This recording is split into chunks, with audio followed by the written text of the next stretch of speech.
Okay, so today we are getting into part 4, the classical era.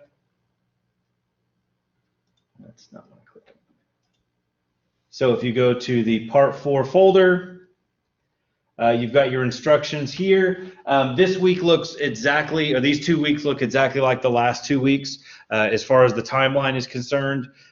We have 2 assignments, 2 multiple choice assignments due on Friday and 1 listening assignment due on Friday. Then next week we have the other 2 listening assignment or 2 multiple choice assignments due and another listening assignment. And then the exam will be next Friday. Okay. And that should be normal as of right now. I don't think I'm going to be out. We'll see if anything crazy happens between now and then. So we should be able to do the in-person exam for those of you that have been coming in person next Friday. Okay. So just make sure that you're getting that stuff done and that you're keeping up with all of your assignments and grades. I would encourage you to go and check your grades at least weekly to make sure that things are still good. I've been kind of updating as we go. So the way I usually do things is in the grade book, if you don't turn something in, it'll show as a blank for a little while. And usually after about a week of it being due, I'll go in and turn all those blanks into zeros. I do try to give you some time to get stuff turned in late if you need to. But I've been going through the last couple of days and updating all that stuff. Now with the exams, I normally set those as 0 on the Monday that they were due. So I've already gone through with exam 3, and if you have not taken exam 3 yet, it's marked as a 0 in the grade book, and you can see what that's done to your grade. Okay, so you need to be sure to check in on that every once in a while and make sure that things look right. I did have somebody this morning email me and said that there was a mistake in their grade. I had, I guess I was typing quickly whenever I was putting in grades for one of the assignments, and I gave them a 2 instead of a 20 on one of the listening assignments. So double check that. If you see something that doesn't look right, let me know. Okay, now most of the time, if you didn't get full credit on an assignment, it's because either one of your answers was just way off the mark or you didn't answer certain questions. I had a few people that left blanks on some of these last listening assignments, and that'll, you're basically losing a point per question. Okay. But if something just looks wrong, if you're pretty sure you did it correctly and you didn't get all your points, shoot me an email and I can either explain to you why you didn't get the points, or I can go back and fix it if it was a mistake on my part, which it is sometimes. Okay, so do be aware that this is all the stuff that we have going on this week. We are trucking right through the semester. We're approaching the halfway point here.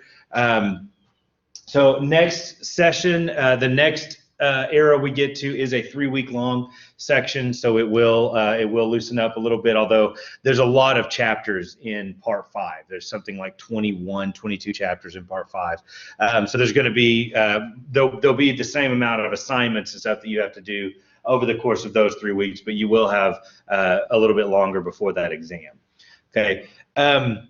Again, I would recommend that you take care of those performance assessments as quickly as possible. I have gotten several of them turned in, and they've looked really good. I think for this semester, since you're able to do them with YouTube videos, most of you are getting them done pretty easily and pretty quickly, and that's good. And it's not taking you just a whole lot of time. So I would suggest that you try to get those taken care of if you're not just completely overwhelmed with homework right now. You will be soon, right? By the time we get to the end of October, approaching November, is when a lot of those big assignments start being due. And I don't want you to wait until the second week of November when you've got the performance assessments due in here, plus a major paper in English, plus a major project in science, and all this stuff due at the same time. So try to get that stuff taken care of as quickly as you can. Okay. Also, with the performance assessments, if you would like to go to a live concert instead of having to watch an online video, there are a few live concerts that are taking place. So if you find something that you want to go to, shoot me an email and I'll approve it, assuming it falls into the categories that are acceptable. It has to be jazz or classical. It can't be a rock and roll concert or something like that. But if, for instance, the UCA Wind Ensembles and Symphonic Bands have a concert this week, Thursday night at Reynolds Auditorium on the UCA campus. So they are doing a concert there. Normally they don't fill up those auditoriums anyway, so I think they're just going to separate the seating out to make it, to account for physical distancing and stuff. But if you want to go to that concert instead of watching a video, you are more than welcome to. Just shoot me an email, let me know, and I'll approve it so that you can do that. Okay. I think that was all. Hopefully you guys saw the emails last week. I'm sorry that things got a little bit weird on Thursday and Friday. Just for full disclosure, I was showing some symptoms of COVID-19. I did end up in the ER on Wednesday night. But it was, we're all good. I think I just had some kind of 48-hour bug that threw me for a loop. It was pretty bad. But I did test negative, so I wouldn't be back here if I had tested positive. I did test negative. I'm no longer symptomatic, and I did get the full clearance to come back on campus. So we're all good here. So just remember that if you do start feeling symptoms, the best thing that you can do for everybody is to just start immediately working from home. If you get sick enough, go to the doctor, go to urgent care and get tested. Do whatever you need to do to get that taken care of. And also let Darren Jones know. He's the head of student service, the vice chancellor of student services for you guys, and he is also kind of responsible for the infection control for the campus during the pandemic. So if you do start to get sick, or if you have somebody that is very close to you that tests positive, please be responsible. Please let Darren know, and self-quarantine, self-isolate. You don't have to worry about falling behind in school. We're gonna get you taken care of. Okay, we're a lot more concerned about health and making sure that everybody's okay than your grades. Okay, so please be responsible. And I will assure you that I'll do the same thing. Okay, you've probably had a few teachers already that have had to quarantine for a couple of days because of stuff. So yeah, it's still prevalent, and it doesn't look like it's going anywhere. I actually saw an article yesterday that apparently, because of the numbers that have been going that we've had for the last month or so, according to CDC guidelines and according to Harvard and Brown, our state should be in full lockdown right now. Arkansas should actually be under strict stay-at-home warning protocols right now, but we are not. So, it's just try to take care of yourselves, and we'll hope that we can get through this pretty quickly. One question really fast. Yes, sure. I heard a rumor that we're not going back after Thanksgiving. Everything will be online. Is that true? I have not heard that at all. Okay, I've heard that from like 3 people that go to school here, and so I didn't know where that came from. I've not heard anything in that, and I would be open and honest about that if I had, and I have not. I assure you. So I don't know where that's coming from. It may have been somebody making a guess. Honestly, I was surprised that we opened at all in the fall, but I have not heard anything saying that we're not coming back or if we're going to end up missing it all. I don't know.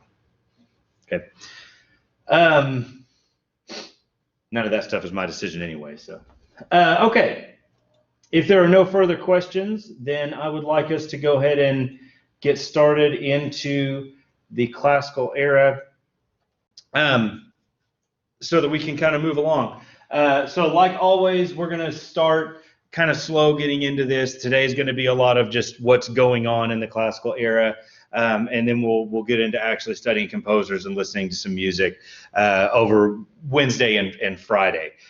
These first looks into the classical era are just are not always the most exciting.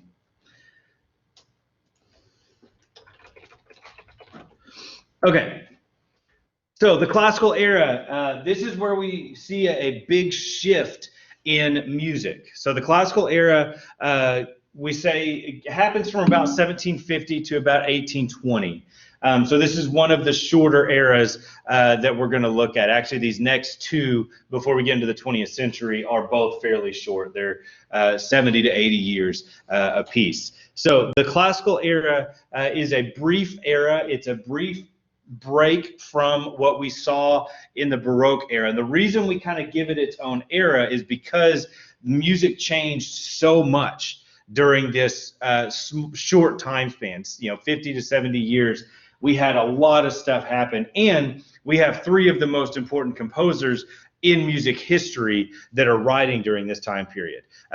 Joseph Haydn, who we just listened to, and then two of his students, Mozart and Beethoven. Okay, the chances are if you've heard of a composer before you walk into this class, they're probably pretty important in music history, and that's certainly the case here with the classical era. Okay, so the big thing to understand in the classical era is that we moved away from the ornate Baroque style. By the time we got through Bach, music had become very complex. There was so much polyphony going on. It was very complex and difficult to listen to, and composers decided around the middle of the 18th century that it was time to try something different, that we needed to move into something that was a little easier to listen to, a little bit more simple, a little bit more concrete. And that's kind of what happens in the classical era. And you can kind of see some of the stuff that happened worldwide. We're not really going to dig too much into that stuff, although the rise of the middle class is really important in the way that classical music develops and the way that composers are treated and employed during the classical era. We see a shift away from the high music director positions in the courts and in the churches, and we start to see composers kind of become more everyday, workday artists than they had been before. All right, so a few characteristics of classical music. The big thing to understand here is that classical music is easy to listen to. Most of the melodies that you know, that you recognize from classical music, from the general broad term of classical music, actually come from the classical era.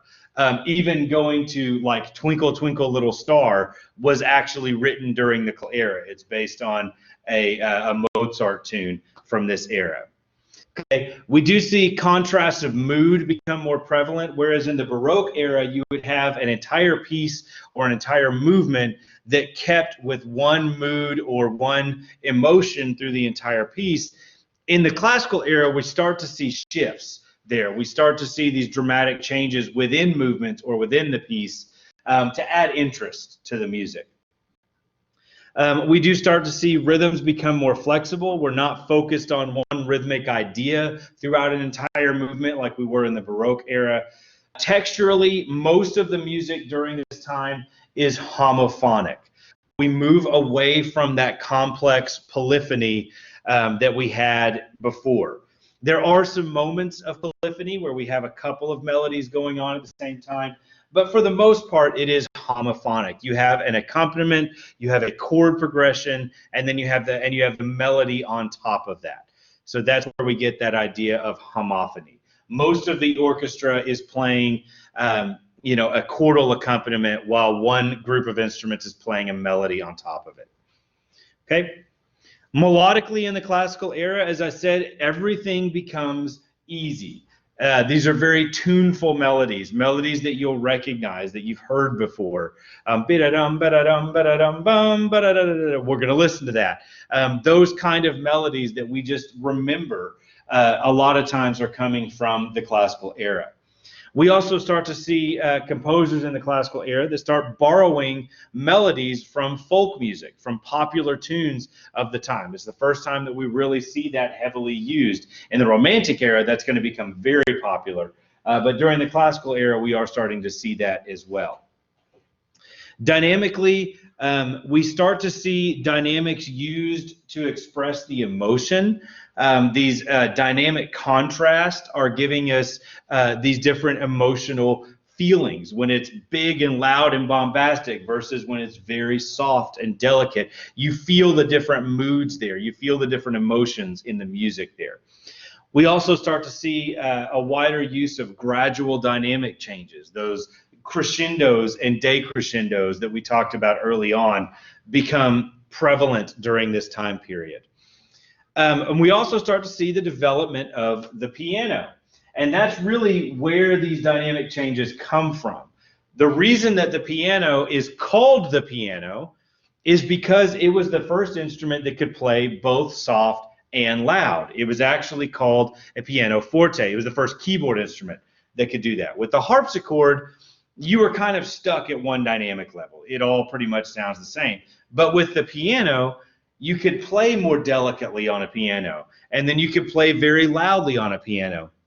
So that's why it was called the pianoforte, is it could play soft or loud. And composers oftentimes are writing using the piano, so they're expressing that emotion and they're playing on the piano, and then they're translating that over to the larger instrumentation, the orchestra and string quartets and things like that. Okay, we do see the end of the basso continuo during this time period. I'm pretty sure there's a question on one of the assignments that asks which of these is commonly used or which of these is not commonly used in the classical era, and the basso continuo is one of those options. The basso continuo is not used anymore by the time we get to the classical era. So we see the harpsichord goes away, the lute really moves away as well. We do have some classical guitar in the classical era, but it's not often used in orchestra. We mentioned while we were listening to, during our daily listening, we mentioned a little bit the classical orchestra and the changes. So it does grow during this time, and we start to see our standard 4 sections that we have in the modern orchestra develop. Okay, we have our strings, of course, and these start being divided regularly into first and second violins, violas, cellos, and double basses. Now, in the classical era, most double bass parts are actually doubling the cello parts, so they're actually written on the same sheet music, but the bass sounds an octave lower. So you'll most of the time hear that the double basses and the cellos are playing the same part. It's not until Beethoven that they really start to get their own thing.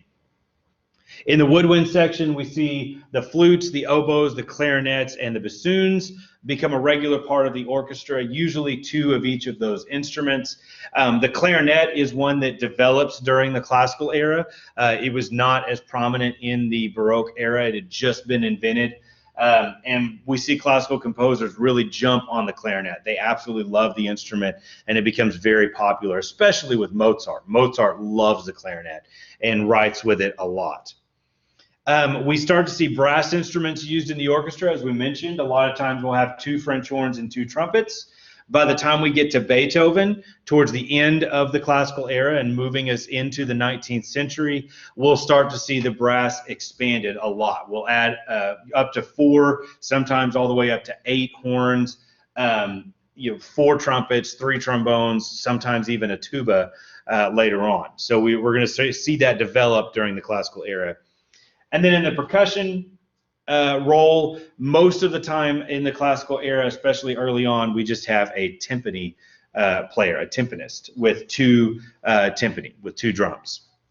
And then again, with Beethoven, that's going to expand a little bit. Beethoven is responsible for really elaborating and expanding the orchestration a little bit.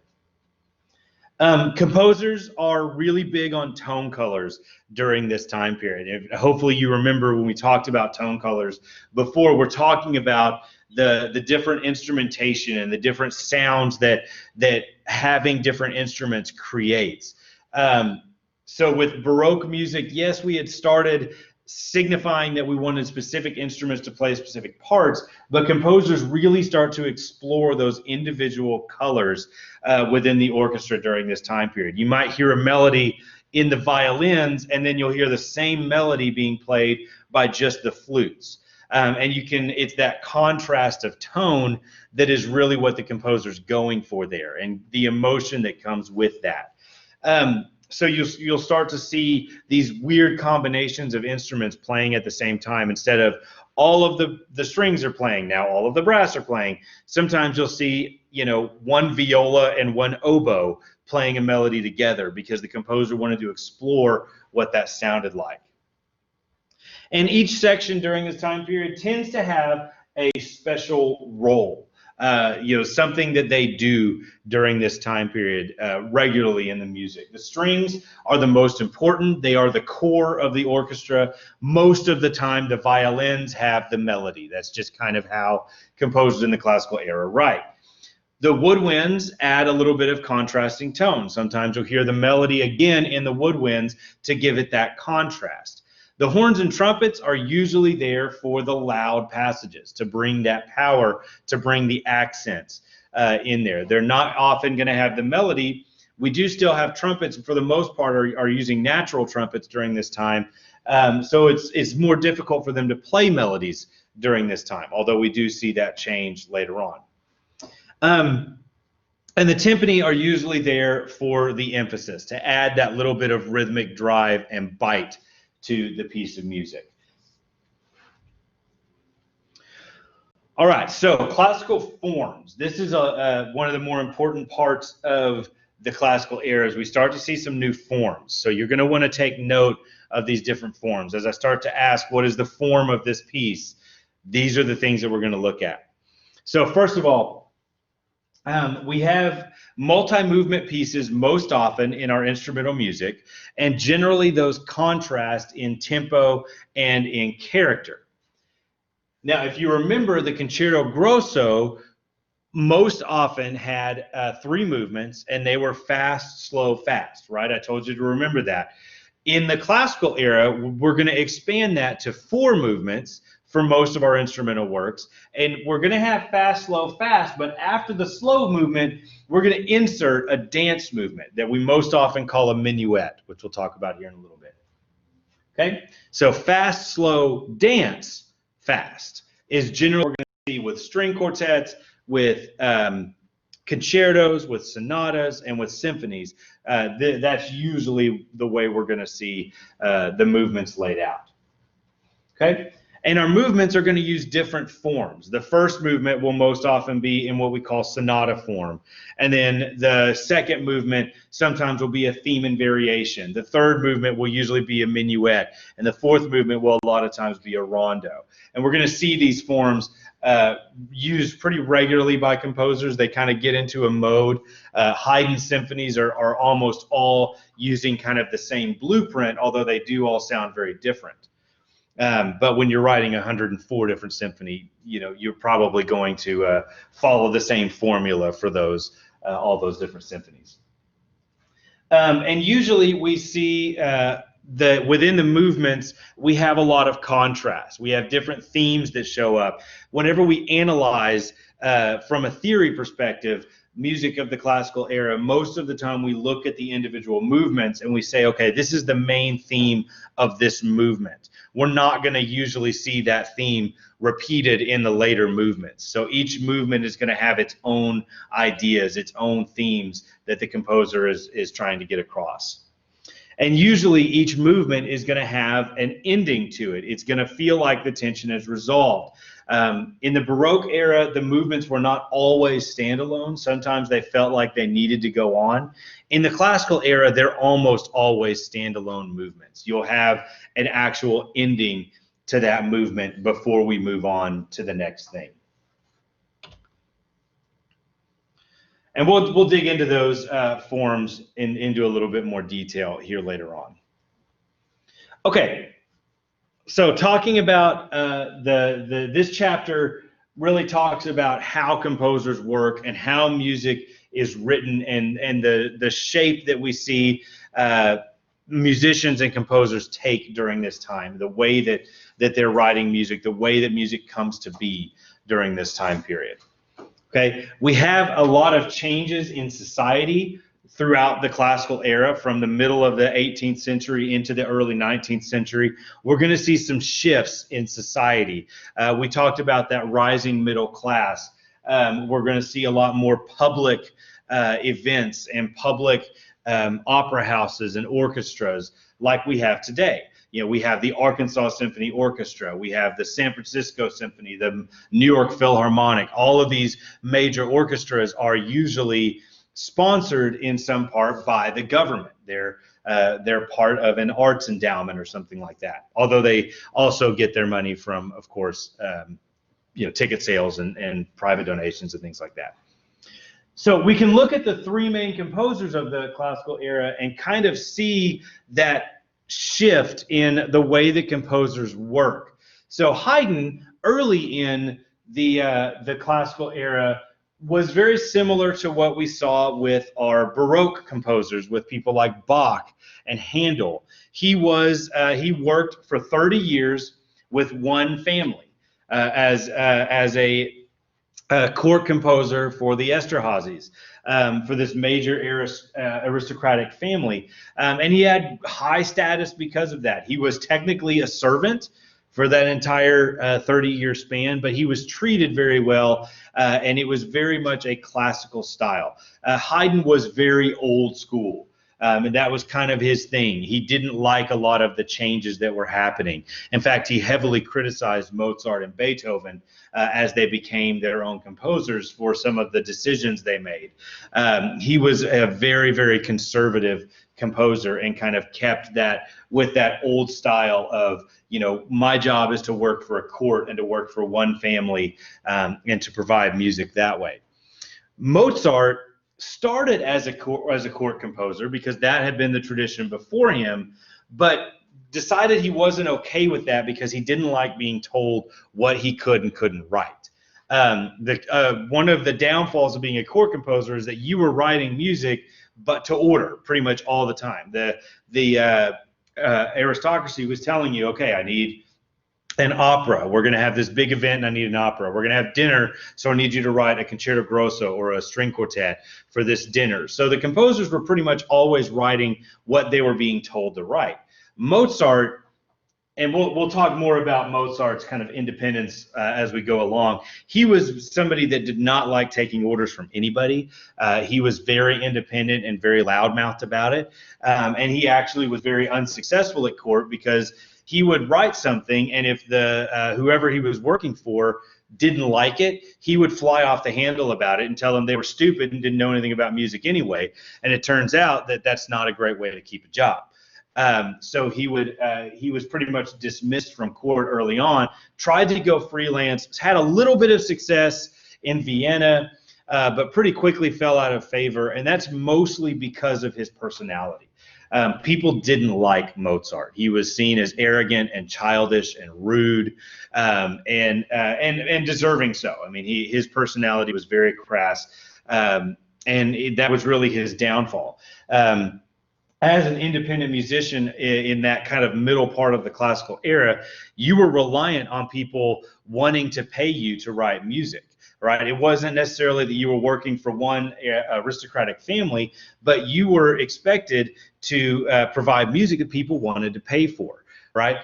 You want people to come to your concerts. You want these public orchestras to play your music. And if you can't get along with the people that are in charge of these, you're not going to be successful. And that was really Mozart's downfall. It was that he had an awful personality and was difficult to work with. And he ended up dying broke and very young. He died at like 35. But he was broken alone by the time he died. His music had fallen way out of favor with the Viennese crowd. It wasn't until much later when people kind of started to look past his personality and started to really get into the music that he was more celebrated in the way that he is today. Beethoven was actually the far extreme end of this. Beethoven never worked as a court composer and never intended to. He made all his money by publishing music and by doing performances, by having his music performed by the local symphonies. Beethoven didn't have a great personality either. He was kind of gruff. He was very much middle class. Father was an alcoholic and abusive, and he grew up to have this just really kind of gruff personality. He didn't necessarily care anything about the aristocracy or the nobility or the proper way of doing things, but his music was widely celebrated. And he wasn't the kind of arrogant, flamboyant little pipsqueak that Mozart was. He may have been gruff and rude sometimes, but people still liked him for the most part. And that's why Beethoven was so successful as an independent musician. Also, his music was unbelievable. It was incredibly popular during this time. It was very innovative. He did all kinds of new stuff. And yes, we're going to talk about Beethoven's deafness. You can't really talk about Beethoven without it. We're going to clear up some of the myths about that as we go along. I don't want to dig too much into that right now. But as a professional, Beethoven was very successful. Now, he did not have a lot of financial success, and that was mostly because he was not good with money. And he hadn't grown up in the aristocracy, so he didn't have somebody to manage that for him. For a little while, his siblings tried to help, and there were some women in his life that tried to kind of help him with his finances. But while he should have been wildly successful and wealthy, he wasn't. He actually was pretty middle class throughout his entire life, even though he is considered to be probably the greatest composer that ever lived. Most people will put him way up at the top of that list. And in my opinion, the greatest composer that ever lived so far. So the middle class really is what drove the new music of the classical era and why we have so much music in the classical era. The middle class finally had access to theater and literature and music, and they wanted it. They were, it was a consumer's market. They absolutely wanted, they couldn't get enough of this music, and they wanted these public opera houses, and they wanted more and more music being performed and published, and they were okay with paying ticket prices. They could actually afford to go to this stuff. So instead of music being limited to just the aristocracy and just the nobility, it was finally accessible to everybody. Everybody could afford to go to these public concerts or these public opera performances. So they wanted it. Unfortunately, the middle class was not as educated as the Baroque audience was. So these middle class audiences wanted music that was simple. They wanted music that was easy to listen to and easy to understand. And that's why classical music kind of became very simple. We had that reaction. They weren't going to listen to the fugues of Bach. That was too complex for the average person, as it is today. Most non-musicians are not going to listen to Bach's fugues because it's just not that interesting. But during that time, they wanted music that was simpler. So a lot of the classical composers were composing for that idea. It was simple music. It was pop music, basically. The Mozart's music was the pop music of the middle of the 17th century, of the 18th century, I should say. It was the music that was everybody was listening to. Everybody knew that music. And a lot of times it was commercial music. It was music that was written to order. So he was literally writing pop commercial music like we have today. We see that printed music becomes popular. Musical instruments are being produced more and more cheaply and efficiently, so we can get people can get a hold of them. More people are learning how to play the violin. The piano becomes very popular, and we start to see pianos make their way into kind of everybody's homes. And we had to be able to play something. So printed music becomes very popular. It's why people like Beethoven were able to make so much money off of publishers, because they were putting out music that could then be published and purchased by the middle class to go home and play. Also, music lessons become popular among the middle class. So we have composers, professional musicians who were able to make a living teaching lessons. Beethoven was very successful as a pianist, as a piano instructor, and taught some of the world's leading pianists of his time because he was so good and became very popular. There were a lot of high aristocracy that were sending their daughters to take lessons from Beethoven as well, because he was such a great teacher and such a great pianist. So yeah, part of that love of folk music and popular music from the middle class crowd drove composers to start using that kind of music in their classical music. The audience wanted to recognize a tune. Oh yeah, I know that tune.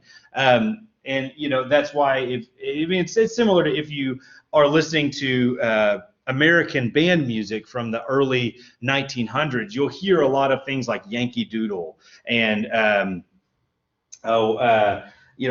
hymns and other popular songs show up in the band music of that time, because the audience hears that and they're like, oh, I know that tune, so you're going to like that a little bit better. Vienna during this time becomes the musical capital of Europe. This is where music is all coming out of Vienna, is focused there. And at one time, we have Haydn, Mozart, and Beethoven all working in this one city. Three of the most important composers in the history of music are all working in Vienna at the same time. Musicians come from all over Europe to study and seek recognition in Vienna. Part of it is because the Viennese public was so thirsty for music. They were supporting all of these different opera houses and public orchestras, so composers actually could find work there among the public. So musicians were coming from all over the place, and of course coming to study with Haydn and with other major composers that were popular during this time. Aristocrats would bring their families there, their orchestras would come. You have the court orchestras among the major families, so they would actually come to Vienna and perform concerts to kind of show off, well, this is my orchestra, this is how good they are. And they would hire only the best composers to write music for them as well. We do see all of the major composers and musicians frequently playing gigs in some of the wealthier homes in Vienna. It was a very fashionable thing to do. You could invite Haydn to come to your house and perform for you, or invite Beethoven to come and perform his music in your home. That was seen as that would help you get a lot of status there. You were doing the right thing. You were in the right circles at that time. And we also see in Vienna a lot of these serenading street bands, like we see in New Orleans and New York. These street orchestras were actually pretty common, and you'd have like string quartets on every corner in Vienna playing music. And what's interesting is that a lot of times those orchestras, those little street music groups, would go to composers' houses, and they would play that composer's music for that composer from outside their window. There's a pretty famous story about a string quartet going to Beethoven's house and playing outside of his house before he went deaf. And he threw something at him from the window, and then he went down and basically told them that they were all terrible musicians and they had no right to play his music, because that's the kind of person that Beethoven was. But you did hear that a lot, and we start to see there's actually a form of music called the serenade or the nocturne that comes out of Vienna, these Viennese street bands, and writing music specifically for the outdoors. What else? Okay, that's where I wanted to get today. On Wednesday, we're going to start in on sonata form. There's a lot of deep stuff that I want to cover there. But this kind of gives you the overall introduction into the classical era, what's going on musically, what the composers are doing, and we'll get into some of the actual music later on this week. Okay? Questions, comments, or concerns? All right, have a great rest of the day, and I will see you on Wednesday.